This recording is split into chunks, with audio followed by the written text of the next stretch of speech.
Бейиш нуру.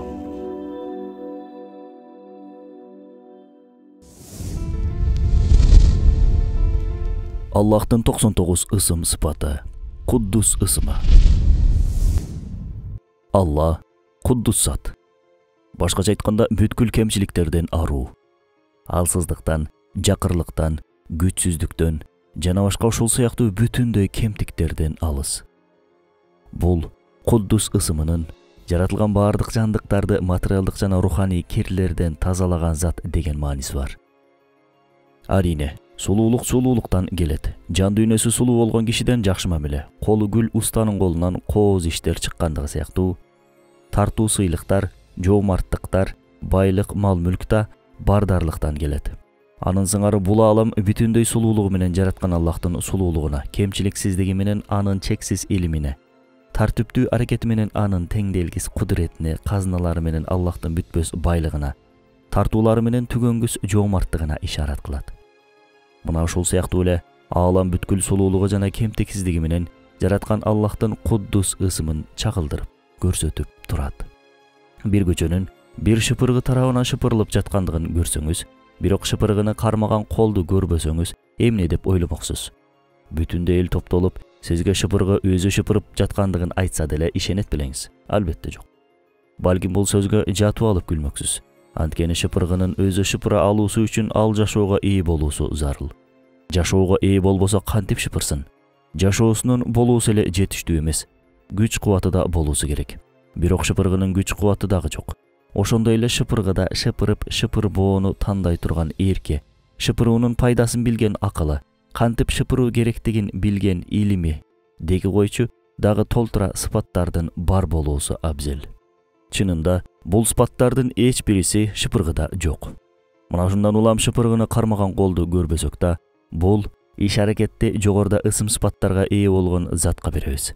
Шыпыргы кармаган колду көрбөгөндүгүбүз анын жоктугуна далил болуп бере албайт.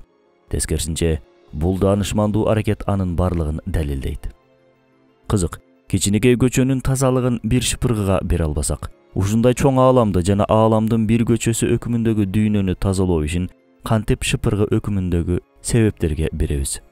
Ооба, бул дүйнө жана ушул аалам тынымсыз иштеп турган бир фабрика же адамдар үзгүлтүксүз келип кетип турган бир мейманкана сыяктуу. Демейде, мындай иштеген фабрикалар же мейманканалар шыпырындылар жана урандылар, таштандылар менен кирдеп кетет. Эгер тыкыр көзөмөлдөнүп тазаланып турбаса, ичинде туруу мүмкүн эмес болуп калат. Арине, бул аалам фабрикасы менен дүйнө мейманканасы ушунчалык таза болгондугунан керексиз бир нерсе, жийиркеничтүү бир абал турбайт. Турса да дароо тазаланып жок болот. Демек, бул фабриканы карап турган зат анын тазалыгына аябай көңүл бурат. Анан бул фабриканын ушундай ээси бар дейсиз, ушундай эбегейсиз чоң ааламды жана килтейген чоң дүйнөнү кичинекей бир бөлмөнү тазалаган сыяктуу жууп тазалап турат. Бир адам бир ай жуунбаса же үйүн шыпырып тазалабаса аябай кирдеп кетет. Токтоосуз иштеп турган фабрика мисалы болбосо деле, табиятта өзүнөн өзү эле кирдеп кетүү процесси жүрүп турат. Эч ким жашабаган үйдү бир элестетиңиз. Өзүнөн өзү чаң басып кирдеп кетет го. Бирок эч качан өзүнөн өзү тазаланып калбайт. Демек, бул аалам сарайындагы арулук жана тазалык үзгүлтүксүз бир тазалоо иши жүрүп жаткандыгын көрсөтөт. Эгер мындай үзгүлтүксүз тазалоо деген нерсе болбогондо, бир жылдын ичинде эле өлгөн жаныбарлар жер бетин аябай кирдетип бууп салмак. Бул үчүн абанын эле тазаланбай койгону жетиштүү болмок. Асмандагы жылдыздардын урандылары да атмосфера аркылуу күйгүзүлүп тазаланбаганда өлүмгө себеп болгон тоодой таштарды жаадырмак. Арине, бул аалам Аллахтын Куддус ысымынын талабы менен жууп тазаланып турат. Далил кааласаңыз деңиздерге да караңыз. Күн сайын миллиондогон балык өлөт, бирок алардын сасып жаткан тарпын көрө албайсыз. Болбосо токойлорго караңыз. Ичин 100 миңдеген, миллиондогон жаныбарлар байырлайт. Күн сайын миңдеген жандык туулуп, миңдеген жандык өлсө да, артында кандайдыр бир кири калып кеткен жок. Эгер кандайдыр бир жандык өлсө, анын өлүгүн тазалоо үчүн керектүү нерсенин баары ошол жерге тартылат. Аны көрө турган өткүр көз керек болсо, башкача айтканда, жаныбарлар ааламында бир жаныбар өлсө, аны алып барып биз сыяктуу көмүп коюу деген нерсе жок. Ошондуктан Аллах Таала ааламга, жаратылышка өлгөн жаныбарлардын этин жей турган жаныбарларды жаратып койгон. Ошол жырткыч жаныбарлар келип, өлгөн жандыктардын этин жеп тазалашат. Андан калганын куштар келип жейт. Андан калганын курт кумурска тазалап жейт. Андан калган сөөктөр болсо жер азыгы катары топуракка чирип сиңип кетет. Сыртынан карасаң, бул процесс бизге ырыскы алуу, жөн гана өлүмтүктү жеп курсагын тойгозуп аткан жаныбарлардын эле көрүнүшү көрүнөт. Ачынында бул жерде улуу бир тазалануу процесси жүрүп турат. Шаардын булуң бурчуна бир көз чаптырыңыз. Ар жерде жаткан таштантыларды көрсөңүз болот. Эми адам буту баспаган тоолорго, адыр түздөргө бир караңыз, таптаза. Акыл менен ой жүгүртүп карай турчу болсок, шаарда тазалыкты сүйгөн жана тазалоо аң сезими жеткен адам баласы жашайт. Тазалыкты сүйөт демек айланасын тазалайт. А тоонун үстүндө ким жашайт? Ким барып ал жакты күн сайын тазалап турат? Өлгөн жандыктардын сөөктөрүнө, былтыркыдан калган өсүмдүктөрдүн куураган сотолоруна толуп жатышы керек эмес беле? Шаар же айыл кыштактар эмес, тескерисинче ошол тоолордун үстү адам буту басып барбаган жерлер таштандыга толуп жатышы керек эле го. Бирок кишинин таманы көп жете бербеген жерлерде ушундай тазалыкты көрөсүң. Демек, бул ааламдын тазалыгына караган зат абдан жакшы карап жатат. Туура, табиятчыдан сурасаң муну табиятка берет. Жерде жаратылыш санитарлары деп аталган карышкыр, арыстан, кузгун сыяктуу жырткыч жаныбарлар бар.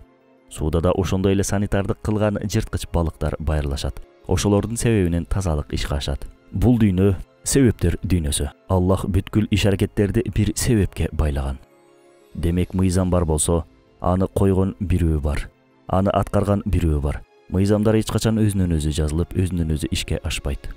Ошол табият санитарлары оорукчан бир жандыкты жейт да, бирок өзү ооруп калбайт. Алар жөн гана ошол илдетти ташып жүрүүчү болуп беришет. Демек, жырткычтардын иммунитетин ошондой табиятка ылайыктуу жараткан даанышмандуу жана куддус, таза, аруу болгон бир зат бар. Ал Алла. Мисалы, боор да организмде тазалоочу кызматты аткарат. Боордун жаратылышындагы акылмандуулукка караңыз. Негизги органдардын бири болгондугуна карабай, боордо бир да нерв системасы жок.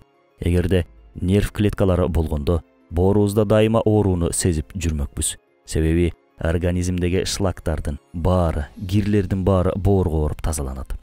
Ошондой эле айбанаттардын өздөрүн кантип тазаланып жатышкандыгын карап да, куддус ысымынын чагылуусун көрсөк болот.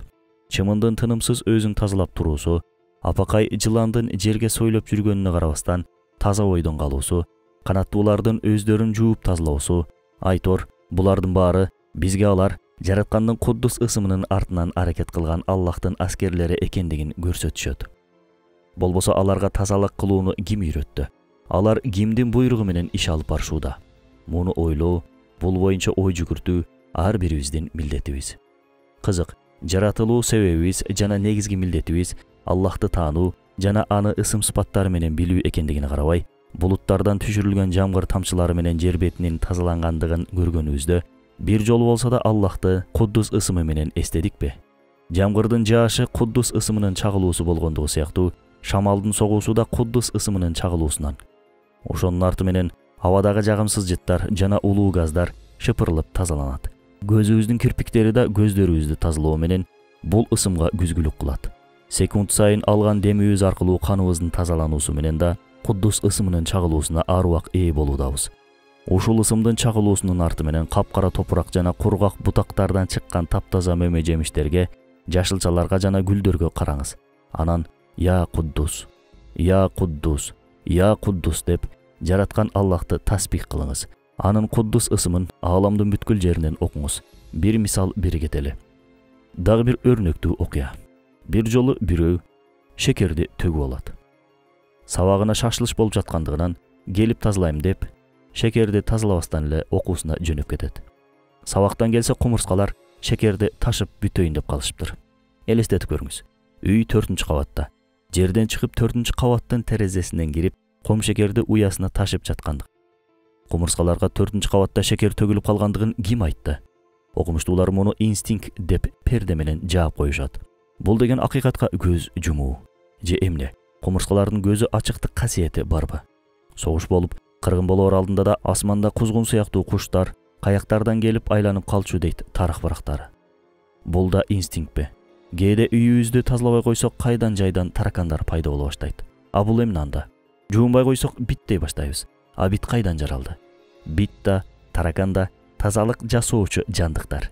Бул дене Аллахтын мүлкү болгондуктан биз аны тазалоону таштасак, ал өзү тазаланганга өтөт. Илим буга жөн гана эволюция, адаптация, инстинкт деп ат берүү менен гана кутулат. А сиз болсо Аллах ушинтип жаратыптыр деген көз караш менен кароону үйрөнүшүңүз керек. Мына ушундай сөзүбүз көбүн эсе материалдык тазалануу боюнча болду. Бирок анын да башында руханий тазалануу келет. Жүрөгүбүздү кек сактоодон, көрө албастыктан, эл көрсүн деген ырыядан тазалоо жана башка ушул сыяктуу жаман сезимдерден тазалануу ар бир адам баласынын негизги милдети жана Куддус ысымынын талабы. Тооба келтирип, истигфар айтуу менен күнөөлөрдөн тазалануу дал эле ошол өкүмдө. Исламият тазалыктын үстүнө курулган бир дин. Тазалык ыймандын жарымы дегени да мына ошондон. Баарыбызга материалдык руханий кирлерден тазаланууну, Куддус болгон Аллахтын ыраазычылыгын табууну насип кылсын. Бейиш нуру.